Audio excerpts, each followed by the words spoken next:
and welcome back to Sax Wizard. If you like free saxophone lessons, then think about subscribing to the channel. Today we're taking a look at a really useful exercise that you can use to come up with your own new jazz licks. The aim of the exercise is to come up with licks that just use chord tones. So we'll be restricting the notes that we can play and limiting ourselves to just playing chord tones and chord tones only. We'll essentially be limiting ourselves to playing just 4 notes, the root, the third, the fifth and the seventh, and ignoring all the other notes in the scale. By restricting the notes that we can play, this helps us be more creative and come up with new licks. These chord tone licks will sound very melodic. They won't be the spiciest sounding licks, but it's a great exercise if you're relatively new to improvising over chord changes, or maybe you're stuck in a bit of a rut and looking for new ideas. This exercise can be played over absolutely any jazz chord, major, minor, dominant,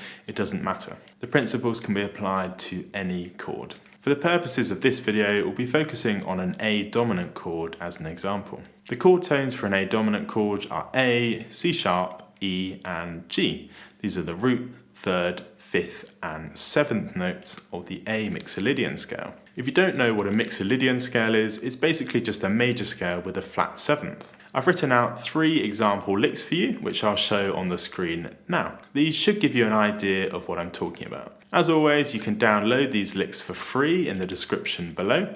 There's also a backing track that you can download for free. It's a major 2-5 chord progression, so just a major 2-5-1 but without the 1 chord. So the chords are going to be E minor and A dominant. This 2-5 chord progression in the backing track is just looped round and round so that you can try and come up with some of your own chord tone licks. Here's an example of me playing a few licks which just use chord tones. For the purposes of this video, I'm not going to play anything over the E minor chord and just focus on playing over the A dominant chord.